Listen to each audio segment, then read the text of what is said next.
What is up, everybody? It is going into week 3. Week 2 is over. Are you undefeated? Are you 0-2? Have you been able to be 1-1? Who knows? Tony Cotillo right here on the Alternative Edge, powered by our good friends over at BetQL, part of the Tony Cotillo show, like I always say. And as always, use that code Jigsaw.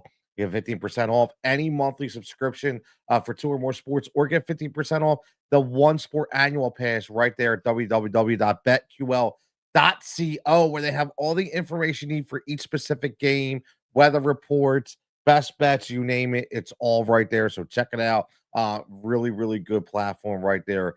Coming back up the pike. Now, speaking of fantasy football week 2, one thing about it is it's a beast, man, right? It's a beast. We had some questions answered. We had some more questions based on some other questions that we had, right? Some trends reared their ugly head that we weren't expecting, that unfortunately some of us predicted, some of us didn't. I will say that, and we're gonna go through that. And what I used to do is go through each separate thing and go through segments and this and that, but we're just gonna talk tonight and give you some ideologies of why I think the certain situations are what they are, who you should target on your waiver wire, who are the biggest, the Rogers, the fallers, who were the biggest disappointments of week 2. And I want to know who lost your matchup this week. Who lost your matchup? Who won your matchup? Who was the person that really took your team down? Also, if you want to get a conversation, obviously make sure you like and subscribe. But as always, call in line is open. Very, very simple. It's in the comments. All you need to do is click on that on a phone. I will get you on the air and we will talk about what is your question?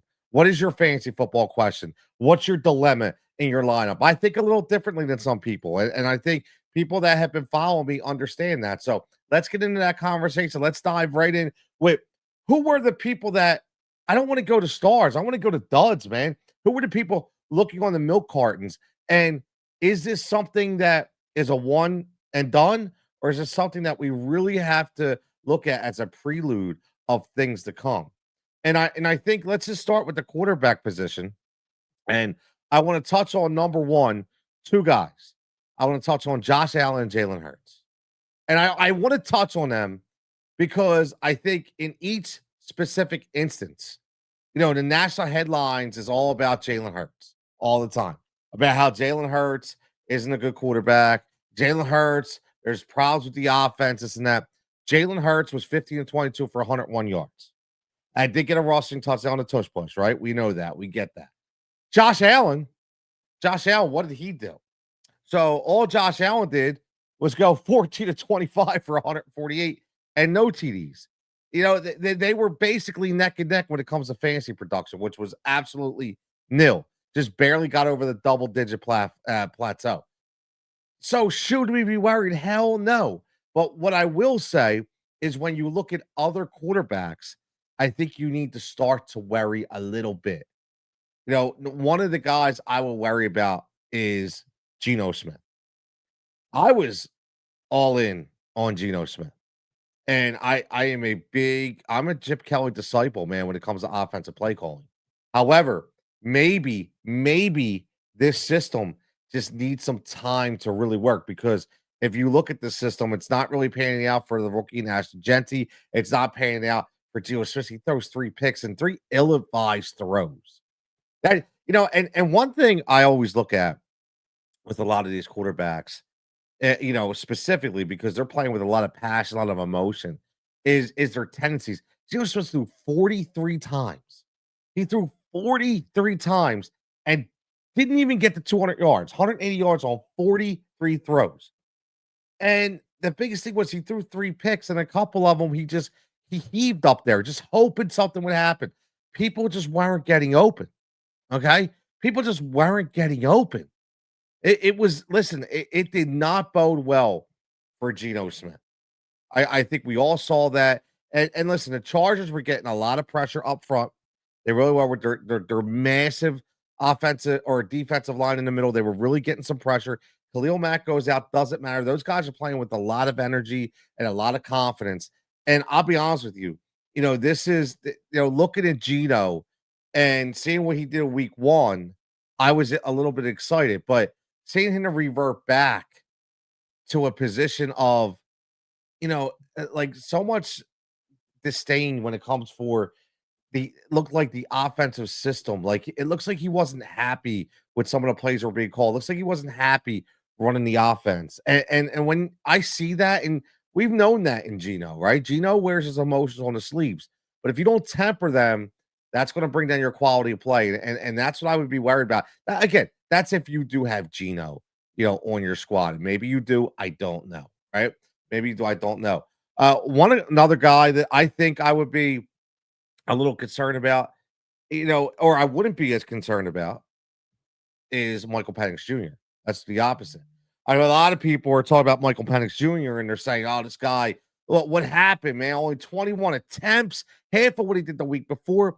Can I just say, understand who he's going up against? This is a very young quarterback, and he's just getting his feet wet, so to speak. And he goes up against Brian Flores in the spotlight, in the spotlights of a Sunday night football game where the national audience is looking at him. Brian Flores was doing everything he could to stymie this young man. He really was, and it worked, and it happened. Okay, and it's going to happen. Michael Penix is going to have games like this when he goes up against veteran defensive coordinators that understand what to do. Okay, that understand what to do. They gave him no opportunity to succeed. And again, a lot of this sometimes has to do with scheme, but sometimes when you get into that, you just got to kind of let it go and say, okay, that was one and done for me. To me, that was one and done. I'm not worried about Michael Penix Jr. going forward. However, when he does have a matchup that he's going up against a really good defensive coordinator like a Brian Flores, or if it was a Vic Fangio, right, or a Dennis Allen, then I would really start to really look hard at that start. Now, Russell Wilson, who the hell would have thought Russell Wilson would have thrown for 450 yards? And when I talk about these players, I kind of want to break down what they mean to the team and what kind of we look at going forward in fantasy football. And Russell Wilson, the biggest surprise to me about Russ, and sometimes when you're a head coach, you get a little too cute. When you're offensive coordinator, you get a little too cute, right? And that whole take him, put in Jackson Dart, take him out, bring him in. I listen. I don't know what the hell was going on with that. To be honest with you, all I know is it wasn't working, man. Like it just wasn't working. Stick to what you know. You got a veteran in there. Let him cook. Let Russ cook. He's 30 of 41, man. It's not like he had a hard, like 30 of 41. He did throw an interesting pick, but 450 and 3 touchdowns, man. Like this dude was cooking. And listen, he looked really good. He dialed it back a little bit. And I know it was a weird game against Dallas, and it was one of those NFC battles that went the other way. Sometimes it's a defensive battle. And so this one was just like scoring points like crazy, right? Um, but I think going forward, I still think that eventually, Russ is going to get I call it the Justin Fields treatment on the reverse, right? Because remember, Justin Fields starts and then they pull Justin Fields and put Russ in. I think no matter what Russ does, week 6, he's out. It's going to be the Jackson Dart show because it's going to be a matter of, what the standings dictate and where this team's going to go. So I do think that you can ride him for a couple more weeks because I do think that he showed the ability, you know, in one game that he can stretch the field a little bit.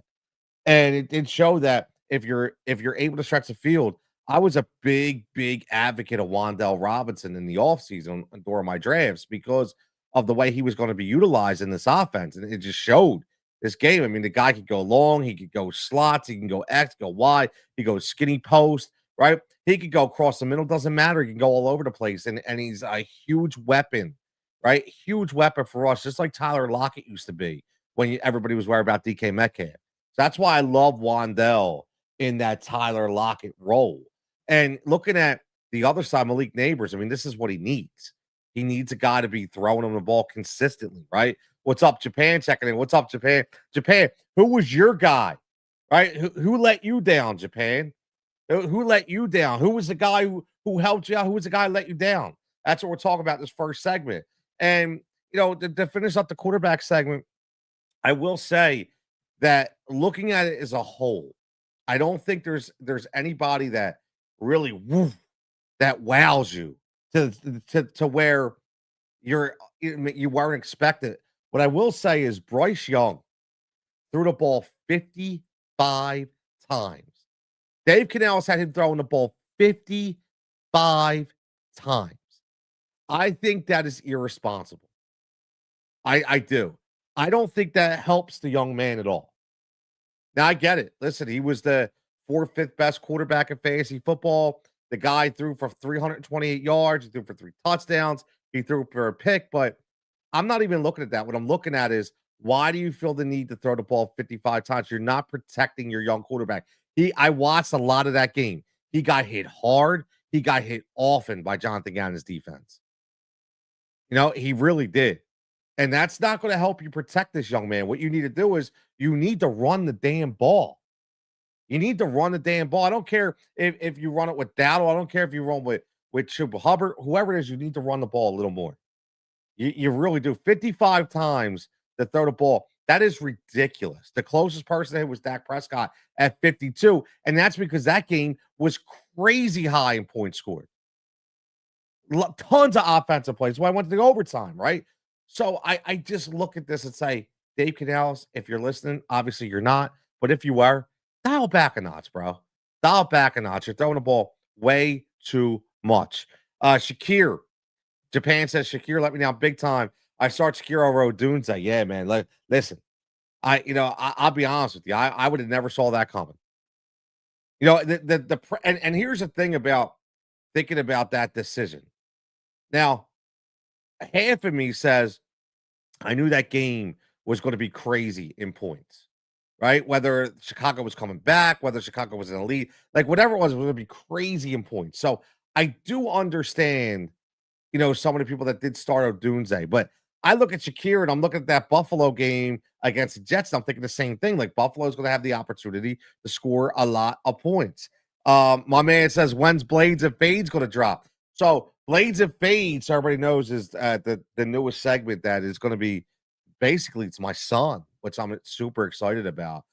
He is a constant worker when it comes to fantasy football, and he really enjoyed his first segment. I enjoyed his first segment. We only went through Blades because we were getting them acclimated. So to answer your question, Pan, it's going to drop on Thursday. It's going to be pre-recorded on Wednesday, and I'm going to drop it on either late Wednesday night or early Thursday morning. So he's going to have his Blades and Fades, which I can't wait for that, man. It's a pretty cool segment.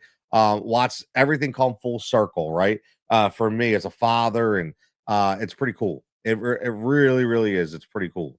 So let's get to some running backs here, and let's start right at the bat at guys that like if anybody says they expected James Cook to go off like James Cook did, I listen. I expected him to do well, but not 132 yards and 2 touchdowns. Well, right? I don't think we could have predicted that. But I want to go through some guys that again were consistent performers, and also guys that again that really hurt us with their play based on either snap count or just lack of production, and if we should worry about it going forward. Now, I'll say, man, like this Jonathan Taylor looks friggin' good, man. And watching Shane Steichen, one thing Shane Steichen can do is call an offense. I don't know how great of a head coach he is, but he can call an offense. I mean, we witnessed it here in Philadelphia. By the way, go Birds 2-0. Thank you. But looking at Shane Steichen, looking at what he has now in Daniel Jones, you have to remember that when you have an inefficient quarterback, no matter who you are as a running back, they're going to stack the box against you. They're not going to respect you. So it's going to be even harder for you to get those yards. Now you have a serviceable, I'm just going to call him serviceable. That's what he is in Danny Dimes. Quarterback out there that's got the ability to go down deep in the field. He's got the ability to throw the hot routes. So you already know that this guy has to be respected more than Anthony Richardson. So you're not going to stack the box. Which, lo and behold, the end result is Jonathan Taylor. Jonathan Taylor, again, showing that he's still got life in the tank, man. He looked good, right? So he has another good game. Again, 165 yards. He had the long catch in the flat for the touchdown in the receiving game. But my God, that is somebody that we really have to look at. Devon A Chain. One thing about Devon A Chain, no matter how much the Miami Dolphins suck, the one thing you can absolutely count on is Tua throwing the ball at least 5 to 7 times to Devon A Chain in the flat. That's all they do, man. 8 catches for 92 yards. Like, he had 10 targets. Like, he is just a target magnet. Like, you are that is a guy that you put inside your lineup and you feel so good about week in and week out. I don't care if they're losing. I don't care if they're being blown out. They just throw the ball to Devon Achane. They love throwing the ball to Devon Achane. So that is something I think that we can grow accustomed to. It really is. It really, really is. Now, here's the question of Michelle Tootin. You talked about in Jacksonville. We've talked about this before. Tank Bigsby goes to Philadelphia. Travis Etienne looks very good, but everybody kept saying, oh, the reason why they got rid of Bigsby was because Etienne looked so good. And I was like, oh, hold up. Let's wait a minute. Like, no, the Rook looked good. So it made Bigsby expendable because they wanted to get the Rook some clock. And the Rook, listen, he produced, right? He produced. I know he only got 8 carries, but he got 8 carries, 42 yards, but it was in a passing game where he caught and scored, and he was in multiple red zone opportunities. Again, extremely important when we talk about really foreseeing what is going on next. And that's another team. We're gonna talk about people. We're gonna talk about Brian Thomas Jr. We're gonna talk about T Law, talk about Liam Cohen. We're gonna talk about that in the risers and fallers, man. We're definitely gonna talk about that. Alvin Kamara, your typical Alvin Kamara game. Doesn't score. However, 6 catches, 21 yards.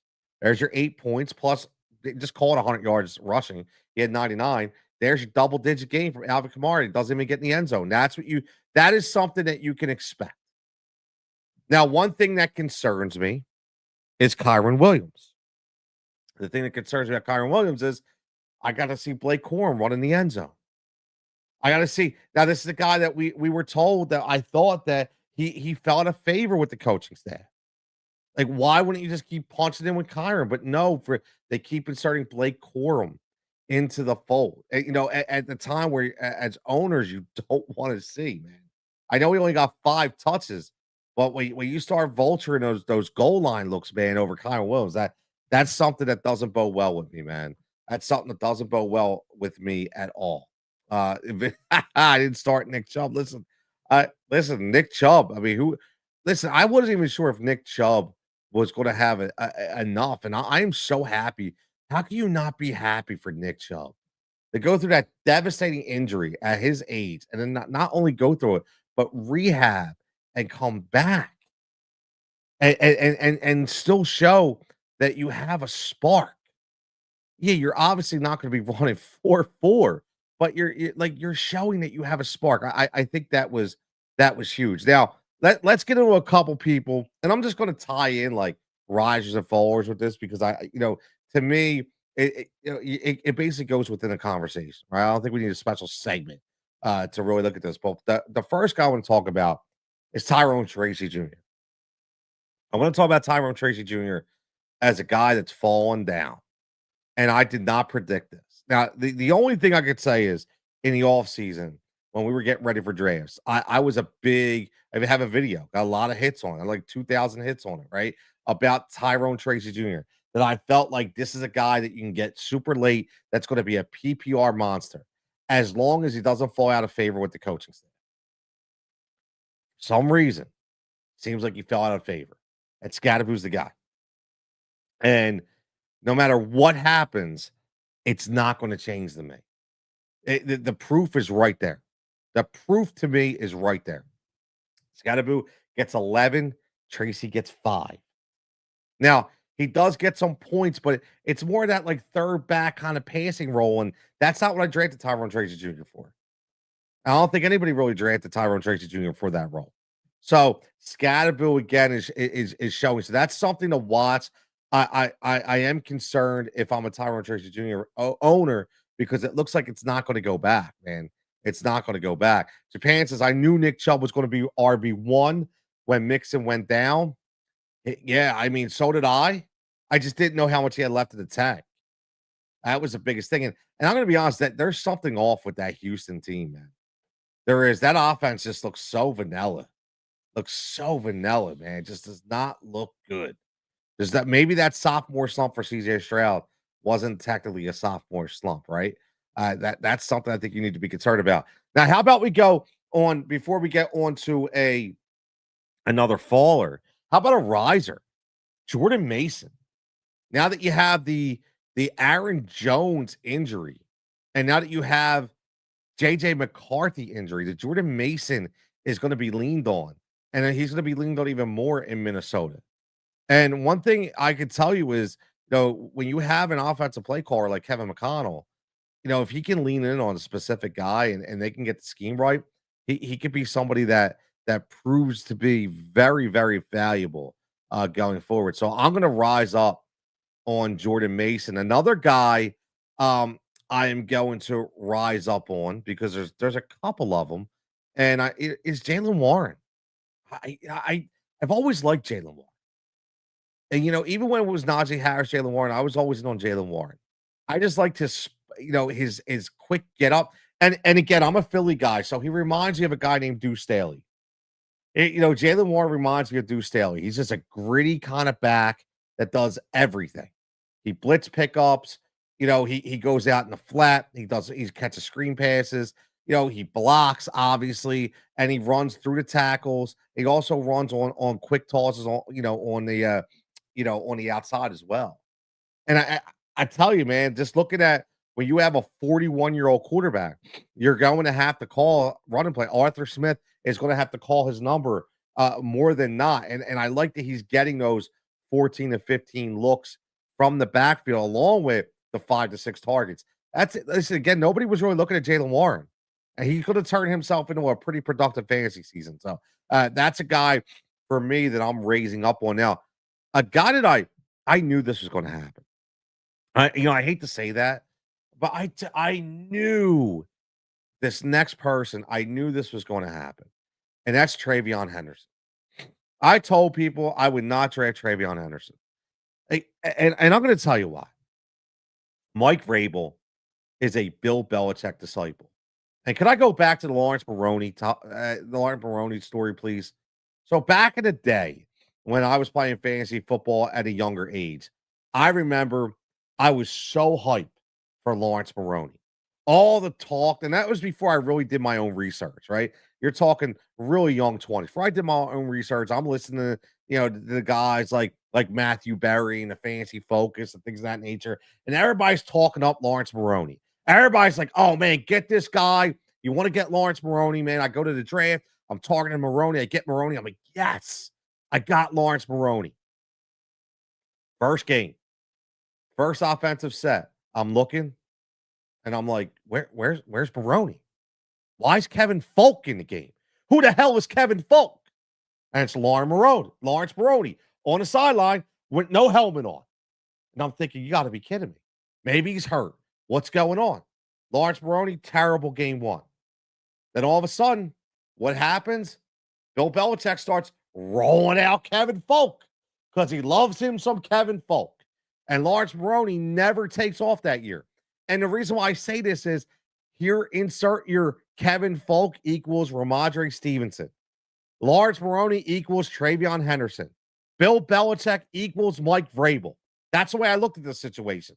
It's just bad juju and bad vibes that I had back in the day. But just knowing the way the dude's mind works and knowing that he's a disciple of Belichick, I was like, you know what? I have a feeling this dude's not going to make it easy for Travion.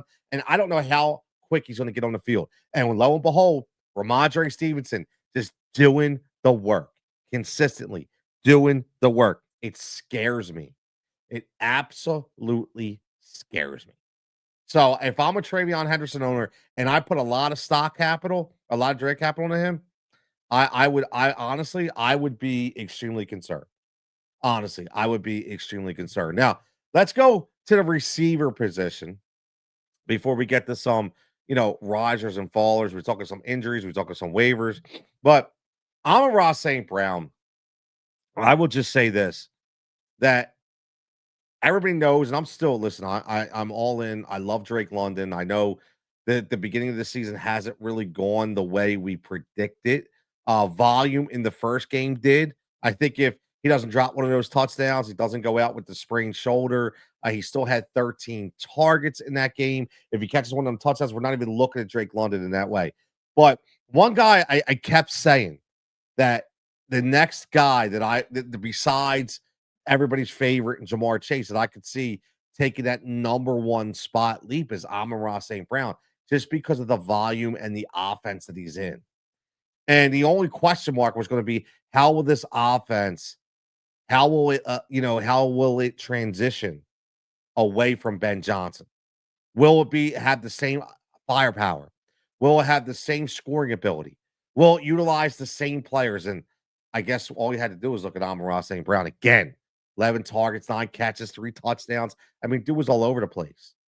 Like, dude was all over the place. And he's the instant spark plug in that offense to just open everything up. It's not Jahmyr Gibbs. It's not JMO. It's not Laporta, right? This is all Amon-Ra St. Brown, because you have to have somebody on him all the time. So great game again for Amon-Ra St. Brown. And I love watching him play, man. I do. I love watching him play. As always, make sure you like and subscribe right here, Tony Cotillo, on the Tony Cotillo Show right here on the Alternative Edge, where we talk fantasy and betting value. Tonight is going to be the week 2 rewind. What did we learn? Our MVPs, our busts, some waiver wire talk, looking ahead with the injuries, right? Looking again at the wide receiver. I talked about Wan'Dale Robinson earlier. I'm going to continue to talk about Wan'Dale Robinson. He was a guy nobody was even looking at in the drafts. Nobody was even looking at Wan'Dale except me. I was looking at Wan'Dale. I was just looking at it because I thought Captain Checkdown, okay, in Russell Wilson was going to really utilize Wan'Dale Robinson. And instead of getting 8 for 25, that 25, I think with Russ was going to go to 50 or 60. So I figured, you know what? I'm going to get in the PPR league. I'm going to get Wan'Dale Robinson last round. Nobody's looking at him. And he's going to give me 15 points a week. Well, now he's even being utilized even more because Russ is actually starting to stretch it with him a little bit, because everybody is so focused on Malik Neighbors. And again, that is the same thing that happened in Seattle with DK Metcalf, and the reason why Tyler Lockett became a household name, which is exactly what's going on with Wan'Dale Robinson. I love it. I do. I love it. So if you got in on Wan'Dale Robinson, good for you. That means you listened, you understood, and you knew the assignment. Simple. You knew the assignment, right? You definitely knew the assignment. How about Breakout Troy Franklin? Who would have predicted the game of Troy Franklin? Now, one thing's for certain. We watched it last year. Everybody gets involved in Denver, right? It's Cortland Sutton, yeah, obviously, but everybody gets involved. Marvin Mims gets involved. If Evan Ingram, because they healthy, is going to get involved, right? RJ Harvey gets involved. J.K. Dobbins gets involved. Franklin's getting involved, right? And it all depends on the way that the defense is scheming, right? It all depends. So Troy Franklin, he took the opportunity around with it, man.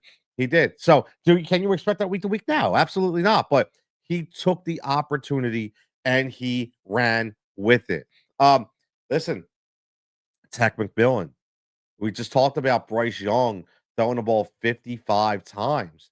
Well, McMillan was a huge recipient of that. A huge recipient of that. One guy I want to talk about, and a guy that I think continues to rise up the charts for me, and I can't believe I'm going to say this because he is on the all-time Jigsaw DTM dead to me list because he screwed me so many times, is Keenan Allen. Keenan Allen, again, like there must be some juju out there in Charger Land. Some good juju. Really, there really must, because he went away and he wasn't that good. He comes back and he's just like knocking it back 5 years. Like he looks crisp. He's running clean routes. He's being a leader. He's getting open. Listen, he's doing everything that's expected of him, plus more out there in Charger Land. And if you drafted him, because I don't think the Quentin Johnson show is going to continue. Okay. The guy that I would target out there for cheap is Keenan Allen. Obviously, Ladd is the guy, but I mean, a guy that you could count on for multiple targets every single week. Keenan Allen is that guy, right? He is that guy, 17 targets in 2 weeks. They're looking for this guy. They're going to continue to look for this guy because he knows how to get open. He's a veteran receiver. And when you have a quarterback in Herbert who's just ready to take that next step, he needs a veteran receiver to step up. No knock against Ladd, but you need a veteran guy, and that's going to be Keenan Allen. So I love me some Keenan Allen. I do. I love me some Keenan Allen. Again, if you're checking in, who was your biggest bust in week 1? Who was your MVP? Or I should say in week 2. Who was your MVP in week 2? Check in, like, subscribe. Like the Tony Cotillo Show on X. Make sure you like and subscribe over there on YouTube. If you want to get in the conversation, the link is right there, man. Give me a call. I'll get you on the air. I'll put you in the green room, get you on the air. Let's talk about what happened. Give you a couple minutes to talk about what your team is. Who are you looking like? What's the questions? Do you have any questions you want to talk about? We open it up to the mailbag as we go through the risers and fallers from week 2 and what they have told us, right? What is it telling us? That's the most important thing. How about Mac Hollins? Like, seriously, always winds himself in the end zone, man. Just makes a living to catch touchdowns. That dude's the ultimate touchdown vulture. He really is. He every time, like somehow, some way, I'm looking, and guess what? I'm looking at Mac Hollins catching a touchdown. I love it, man. I do love it. I think a sleeper. Let's talk about some sleepers in the wide receiver position that I do think that possibly could pay off. That maybe because there is some injuries out there, and there are some people with slow starts, and there are some people that have a plethora of wide receivers on their team. And remember, when we talked about earlier in the season, we talked about the dead zone. After like 18 or 20, there was a 30 number dead zone, like 30 wide receivers that were just meh. One of those guys was Cooper Kupp. It was a guy that was like, all right, I'll take him, I guess. But we didn't know how it was going to evolve, right? What are we going to get out of Sam Darnold? What are we going to get in the first year of a Kubiak offense, right? We just didn't know. I'll tell you what, this week he showed me something. He showed me something. Listen, he's not going to blaze you anymore, but he can still be a possession receiver.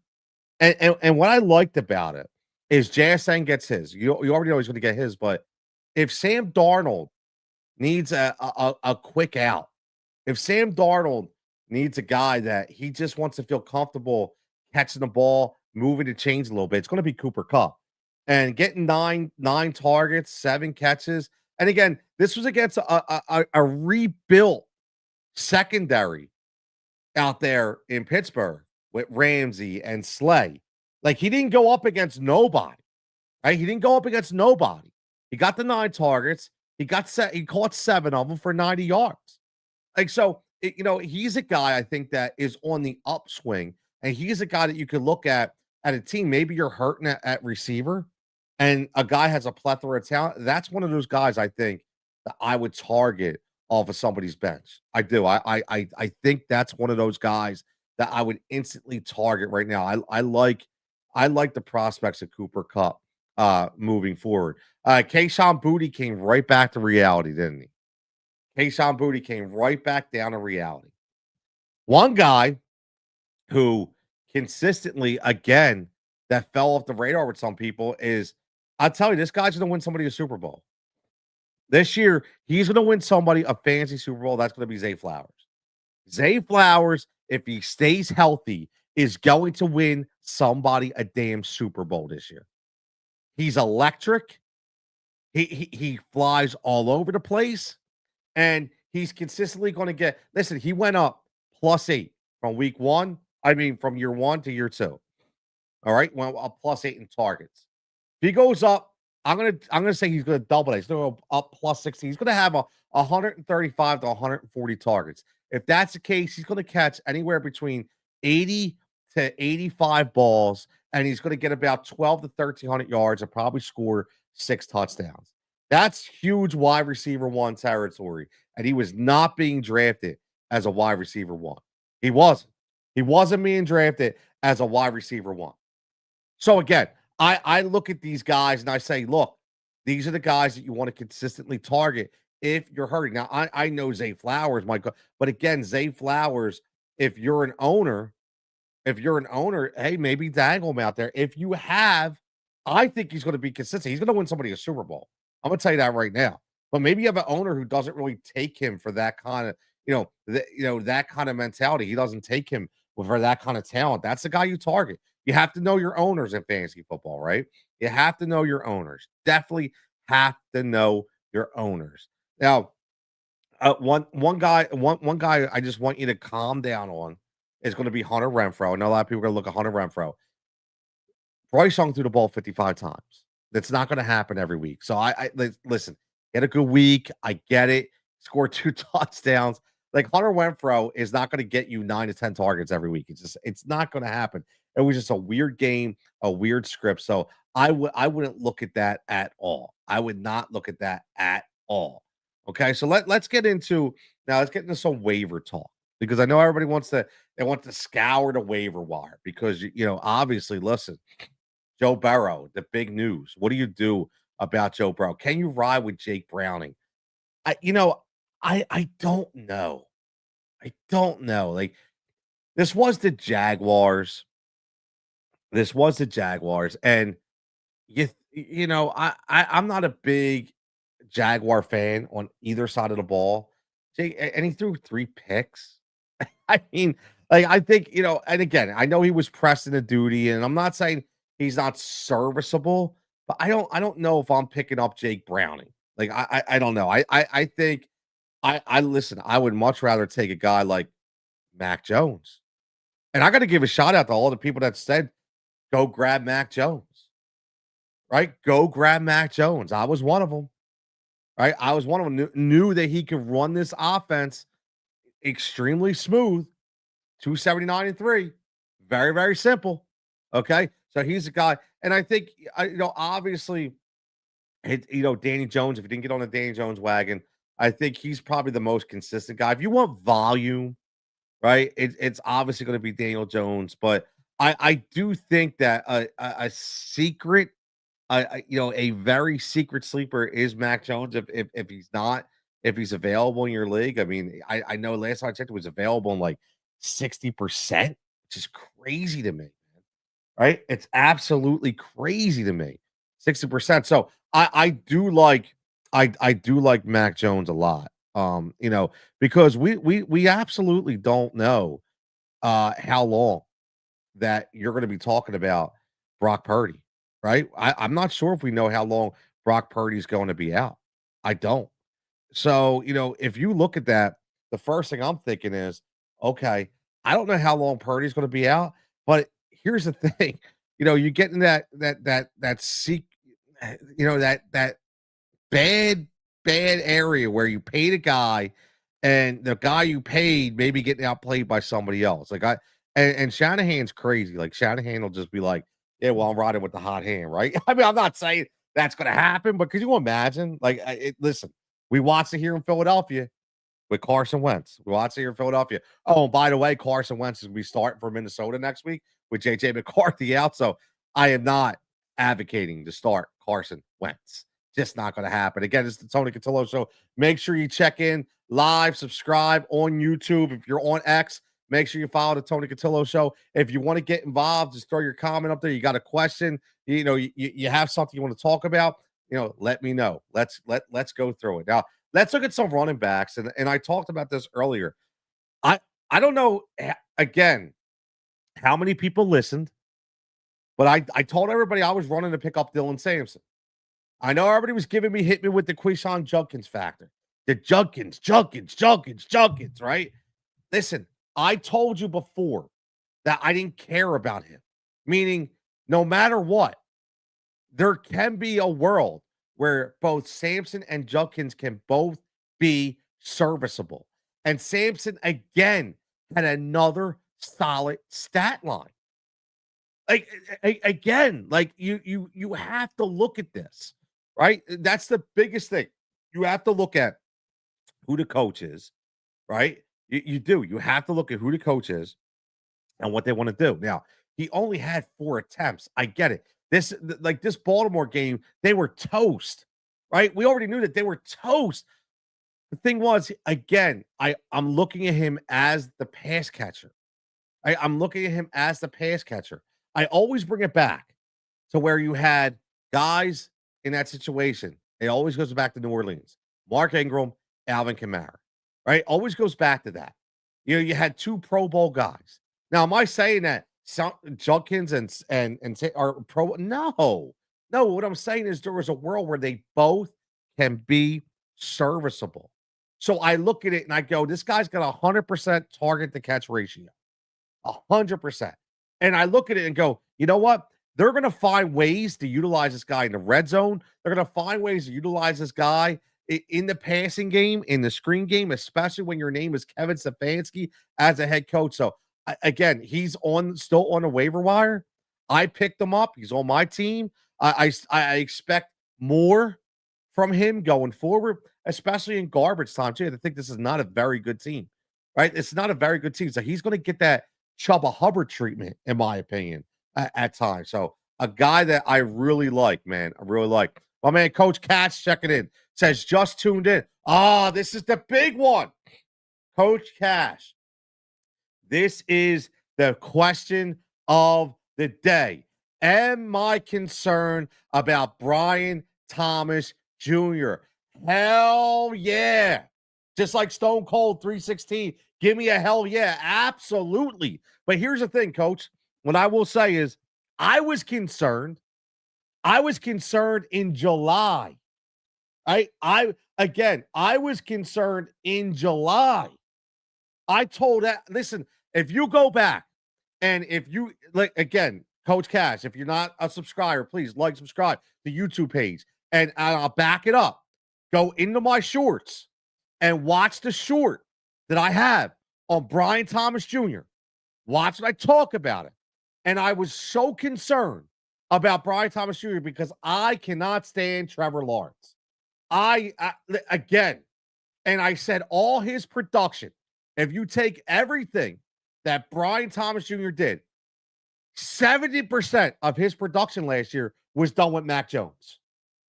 And when Mac Jones isn't there and we shift back to T-Law, guess what? I'm freaking concerned. And I'll tell you what, man. Think about it. If he doesn't get in the end zone, at least to give you any kind of, like, what is there to not be concerned about? Liam Cohen, first-year offensive play caller as a head coach. Okay? With a quarterback who you saw Trevor Lawrence. Trevor said, yeah, get out of here, Liam Cohen. Liam Cohen's pissed. Tell him, hit him in the chest. Say, hit him in the chest, right? Liam Cohen, yeah, he's getting a brush off from T-Law. T-Law shouldn't be brushing anybody off, okay, except himself, let alone Liam Cohen, his head coach, who's trying to put him in positions to be successful, okay? So my biggest thing was, and Coach, I don't have the numbers in front of me, but if you do, I did the numbers. I broke down all 17 games. I did the numbers, and I showed the biggest difference. I showed the Mac Jones numbers compared to the Trevor Lawrence numbers. And I do not have one share of Brian Thomas Jr. It's just because, again, am I saying he's not a good player? Hell, absolutely not. But what I'm saying is the way I drafted and the research that I did was like, where he's going, his ADP, I wanted no part of him. I wanted no part of him. So I instantly was like turned off. I'm like, nope, don't. So yes, I am 100% concerned. 100% concerned.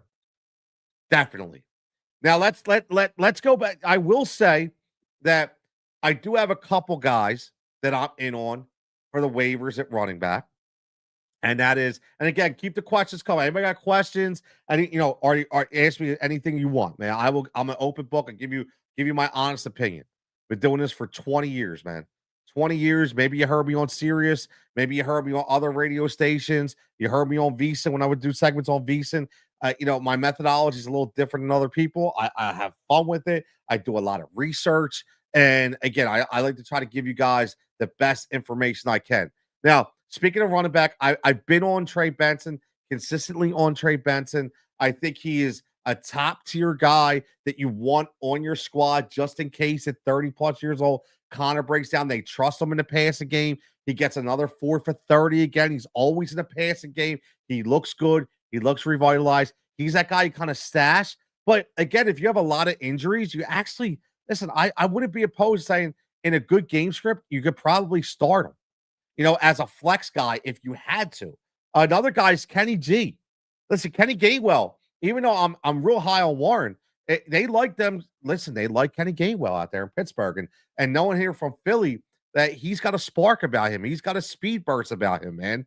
He really does. My man, thank you, Coach Cash. I appreciate Coach Cash says subscribe and like. Great take on the situation.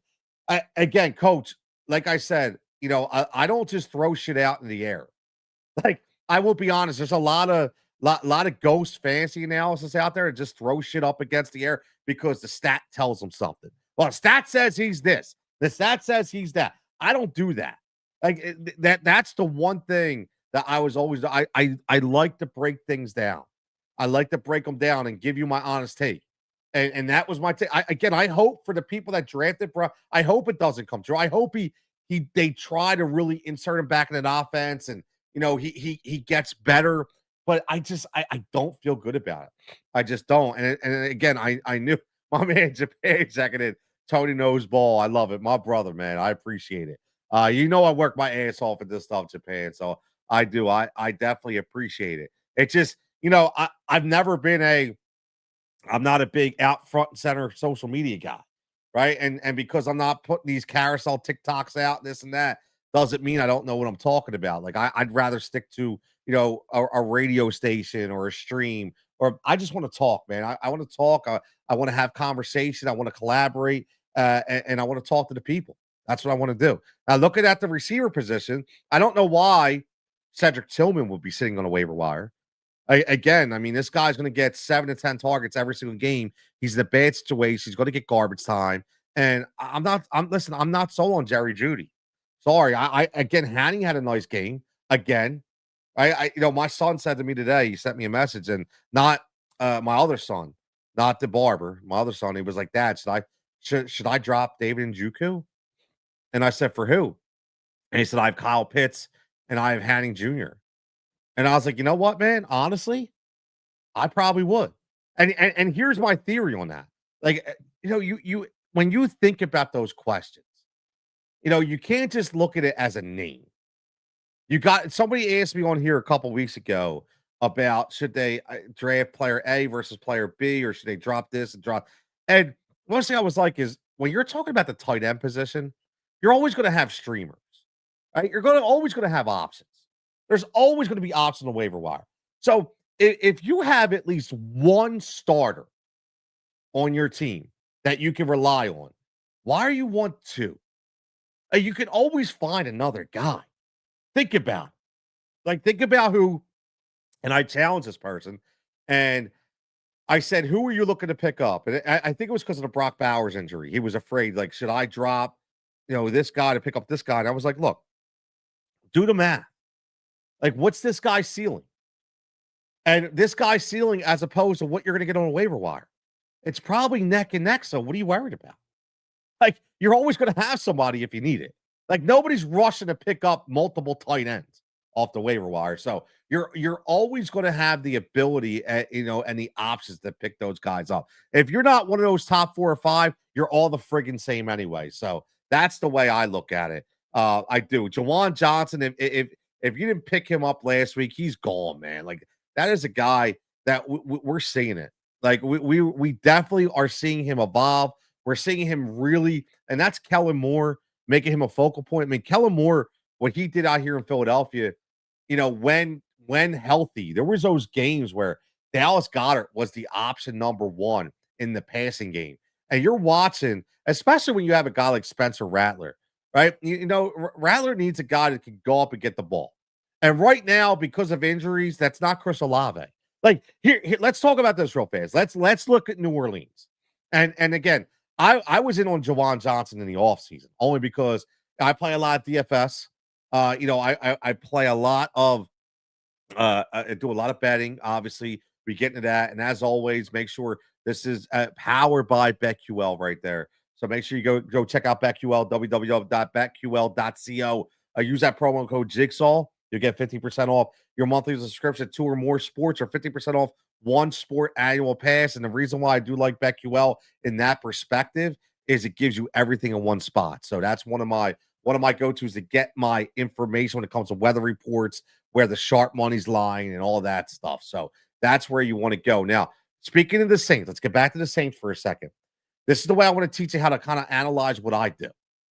So you look at the Saints. Number one, you look at the head coach. Who's going to come in and he's going to call plays. So right away, we knew it was Kellen Moore. Right away, you knew Kellen Moore was going to call the plays because that's who he is. Now, yes, I am Philadelphia. I bleed green. So I do have a leg up on some people because I watch Kellen Moore. And if you're a Dallas guy, you have a leg up because you watch him in Dallas. Okay.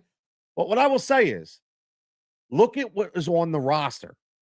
Your number one wide receiver is Chris Olave.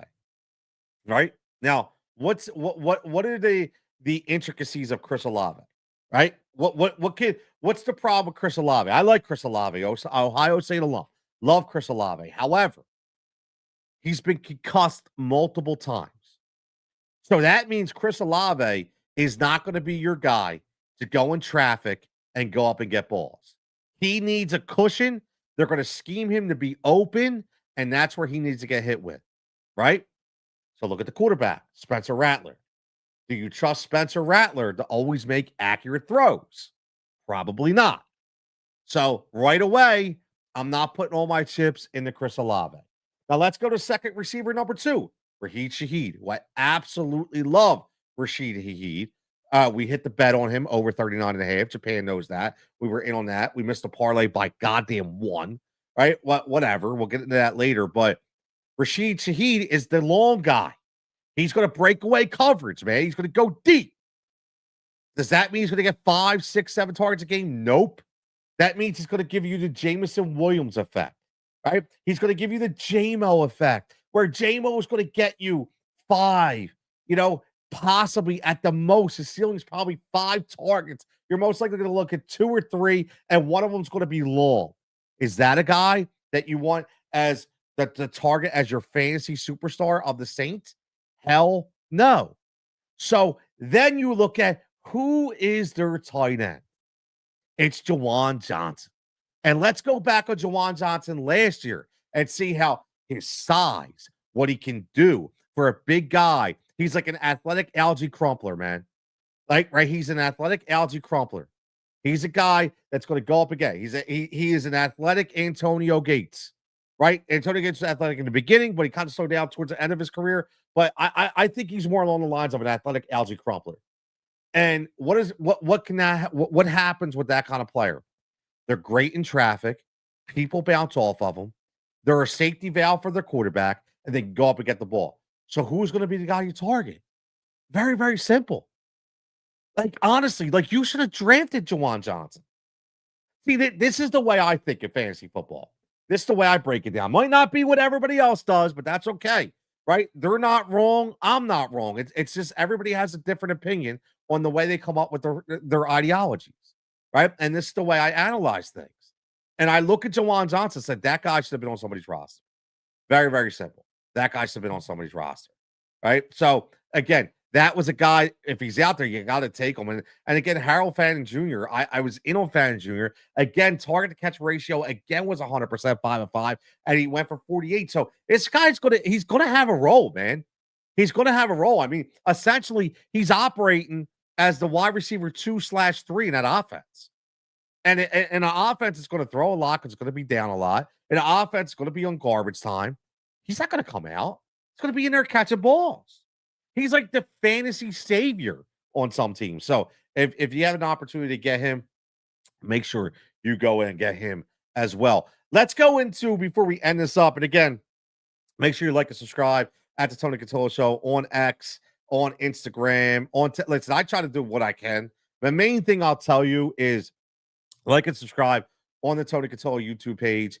This is again, I do a lot of different shows. I do a lot of different things. The Tony Cotillo show, it basically encapsulates everything from a sports perspective, high energy conversations. I'm a very high energy kind of person. I like energy. I like to keep going. I don't like pausing. I don't like stoppages. I have no notes. I just continue to go, man. I just continue to go. And the alternative edge is the fantasy and sports betting element of the Tony Cotillo show. I don't just do a segment on the show. This is one of the shows, the alternative edge, powered by our good friends over there at BetQL. Like I said, go to BetQL.co, use that code word Jigsaw to get you 50% off. Now, what I will tell you is we had some risers and fallers that I think we also, just like Brian Thomas Jr., that I think we need to be concerned about, man. We need to be concerned about. Coach checking in says, went late round quarterback drafted JJ McCarthy. Who would you pick up? Mac Jones, Russell Wilson, or Daniel Jones? Wow. Wow. Here's what I would say. It depends on this is going to be a tough one for me because I love some Mac Jones, but what I will say is Mac Jones and Russell Wilson, those first two guys, they're more, they're going to have a quicker hook. I mean, Mac Jones is in there. Again, I know I was messing around earlier talking about who knows what Shanahan's going to do, but they just paid Brock Purdy a shit ton of money. There's no way that when he comes back, that's not his job. So then you would have to ride the waivers again. Russ, I don't think he lasts past week 5. Daniel Jones is the guy. I just because of consistency, right? He has to be. And I again, it's not the thing about Daniel Jones. This isn't something I can tell you, Coach. I don't know where you're from, what city you're from, who your favorite team is, but you see who my team is, right? It's Philadelphia. And one thing I do know about Shane Steichen is he gets the best out of his quarterbacks. Can we just talk about Nick Foles? Like, can we just talk about the way Shane Steichen was able to get the best out of who he could, right? Whether when we talk about Frank Reich getting the best out of Nick Foles, you talk about some of the quarterbacks that Shane Steichen has worked with, and he's been able to get the best out of, whether it be Carson Wentz or Jalen Hurts, right? Like in Philadelphia, these guys loved Shane Steichen, and because of that, I look at Daniel Jones saying, he's getting that same treatment, right? He's getting that same treatment, and again, what's great about it is you look at it and you say this is going to continue, right? This is going to continue. Like this isn't just a quick one and done. No, this is 100% going to continue. And here's what I want to say. Here's something that a lot of people don't realize, right? Now we know. I'm sorry. I said I was getting all crazy with Carson Wentz, and this was all about Jalen Hurts. I should. My mind gets a little crazy, right, in Philadelphia, but so he's in Philly 2021. Like he was instrumental, in the development of Jalen Hurts. Let's be honest. He worked with him specifically, right? That's the year where he made his money. Jalen Hurts basically made his money because of Shane Steichen. But what I want to do is I want to take you back a little bit with Shane Steichen and just give you an idea. I am a student of the game, right? I love the NFL and I love the nostalgic part of sports. One of the guys, I talk about guys like Sean Payton. I talk about guys like Sean McVay or being offensive masterminds, offensive play callers, right? But remember a guy named Norv Turner? Remember a guy named Norv Turner? Norv Turner was a pretty goddamn good offensive play caller, wasn't he? He was a pretty good goddamn offensive play caller. You knew if you were a quarterback in a Norv Turner system, you were having MVP numbers. Well, guess who Shane Steichen learned from? Norv Turner. Yes. Yes. He was hired by Norv Turner. He was hired by Norv Turner in San Diego. And then he went to Cleveland. Right? Then he went to Cleveland. He was just a quality control coach again under Norv Turner. Think about it. It's so crazy. Like you have to go back and look at the lineage, right? Look at the lineage. And I'll give you something I looked up right now. Okay. When he was quarterback coach of the Philip Rivers, like again, guess what? He had 3 wide receivers in 2014 with 50 plus yards. I mean, 50 plus receptions. Keenan Allen, Eddie Royal, and Malcolm Floyd. Like Shane Steichen understands how to run an offense. So this is what I'll say, coach. 100% it's Daniel Jones. Daniel Jones, if he can stay healthy, if Daniel Jones can stay healthy, that's all he needs is stay healthy. He's going to be a QB1 for the rest of the year. And he will finish in the top 12. He will finish in the top 12. 100%. So hopefully you can get him because that's where I would absolutely go. 100%. Now let's get the and again, keep the questions coming. Got some more questions, keep them coming. Anybody checking in, make sure you like and subscribe. Make sure you follow at Tony Contola Show. Again, I go live probably about 2 to 3 times a week. We come with the rewind. I give you the Thursday night football. I try to do Monday night. I was a little busy, couldn't do the Monday night, and obviously get you the Friday nights. I go live to talk about the whole weekend, what we're talking about on Sunday. But let's look at a couple players that are continuing to rise. We always talk about third year wide receivers, right? It's a third year wide receiver theory. Well, do we ever really talk about third year tight ends? Probably not, but maybe we should because Tucker Kraft is showing us the third year tight end theory is real. Like this dude is jacked. This dude is driven. And with all the injuries, listen, there's another great way to look at this situation. Jaden Reed is now out for at least 6 weeks.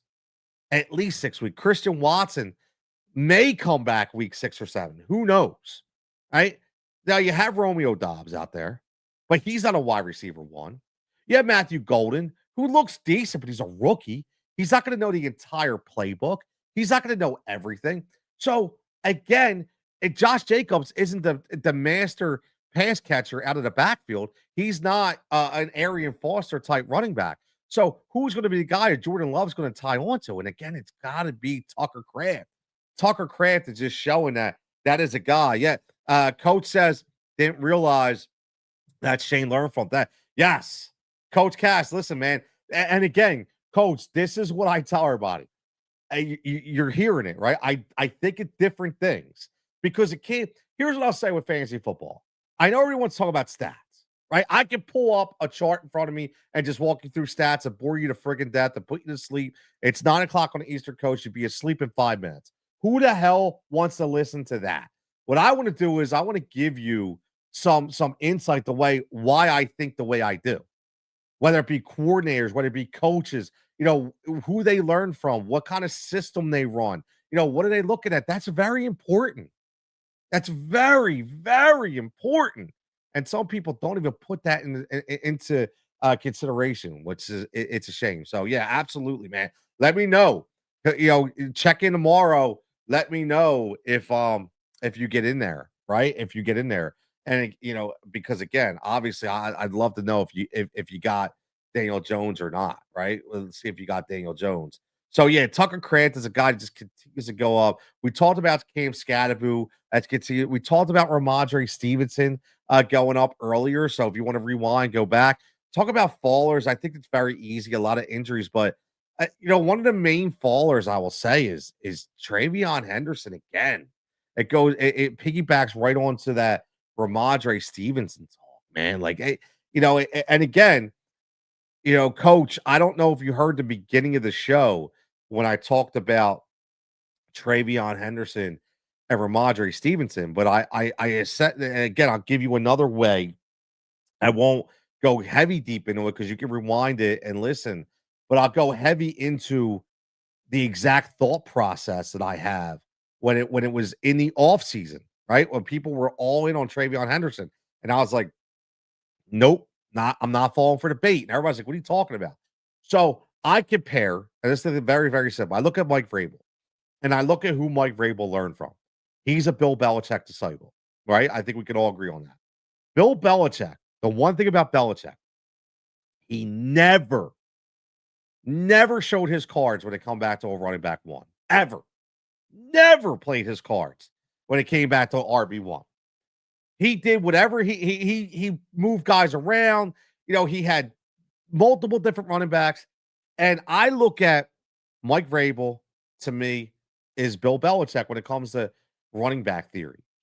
But when you talk about the players, I told a story about when back in the day, like before I start getting heavy into this, and I was relying on other people like myself to really lead me down the right path. Everybody was in on Lawrence Maroney, and everybody was in on Maroney. Maroney, you got to draft Maroney. He's going to go off. Right out of college, he's got the speed. It's something they needed on the Patriots. And I went in and I dove in and I drafted Lawrence Maroney. And lo and behold, week one, what happens? He barely even plays. And who's running the ball is Kevin friggin' Falk.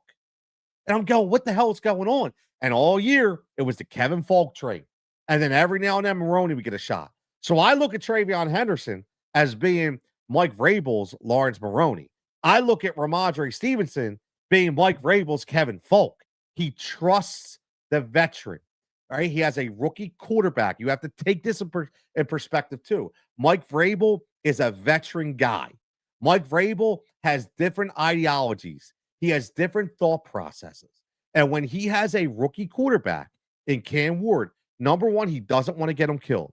Number two, he wants to make sure whoever he has in the backfield understands the playbook. And he's not going to draft a rookie right out of this chute. And it just proved it. It just proved it. So that's again why I am down Travion and up again on Ramondre Stevenson, because this is the way you have to think about this. Look, listen, I'm not a young cat. I'm an older dude. I'm 47 years old. So when you hear guys like myself talking about it, you hear guys like Howard Bender from Fantasy and Lauren talking about it, we're old school, man. We break these things down from a different kind of perspective, man. Like honestly, and that's a good thing, right? That's a good thing. I mean, there's nothing wrong. Guys like Scott Angle, right? Been around forever, man. Man of respect. Like we look at things a different way. We're not board chasers. We're not stat chasers. We look at the entire landscape of how it all works. Man, that was a fun. What did we go? An hour. So I wanted to go about an hour. So we did that, man. This was a great hour. A lot of, a lot of different things that we talked about. We'll continue to talk about. Look forward to again Blades and Fades, which is the segment I do with my son, which I can't wait. That's going to drop late tomorrow night or early Thursday morning. You can look forward to having some Thursday night football action tomorrow. I'll try to go get you guys some Thursday night football where we do single stat DK contest. We do an AEVP, which is an alternative edge value play off at DFS, who we're thinking the captain is, a bunch of value plays, obviously some best bets, and a jigsaw crazy parlay. So that's what we want to look at, when it comes to Thursday night football. So you're going to get that. And then Friday night, we'll be here, obviously breaking down week 3 matchups, start sits, some bets, some value plays, whether it be season long, whether it be DFS. Again, make sure you get involved, man. Like, subscribe. As always, man, much appreciated for the love, man. Listen, I'm gonna be honest with you, man. Like, I'm ecstatic tonight. 100 and we stayed steady about 150 live viewers for the entire show. That's 150 viewers for the entire. That's a lot, man. That's a lot, and I appreciate that. Right, I appreciate that. Just make sure you get over to that YouTube page, like and subscribe to Tony Consola Show on the YouTube page, and it's segmented, man. You don't have to look at all the content. If you just want the fantasy content, the show is called The Alternative Edge. It's right there, powered by our good friends over there at BetQL. All you need to do is click on that, and boom, every single show is right there for The Alternative Edge, man. That's where it's at. So again, everybody, I wish everybody luck in their waiver plays. I hope that everybody gets who they need to get. As always, thanks for checking in. Much appreciated. Everybody have a fantastic evening. I hope that you're not bitten by some of these busts. I hope that, the year picks up. If you're starting out 0-2, just remember, if you're 0-2, who cares? It's not a big deal. It's not a big deal. You're always make improvements, right? Always make improvements. Look at some guys that maybe, you could scheme off of other players. our other players' rosters. Where are they heavy at? You know, some sleepers on the waiver wire. Like, there's a lot of different things you could do. It's not over yet. If you're 0-5, then maybe we need to talk and have an intervention. We shall see. But as always, everybody stay safe, stay healthy, and we'll catch you back here next time.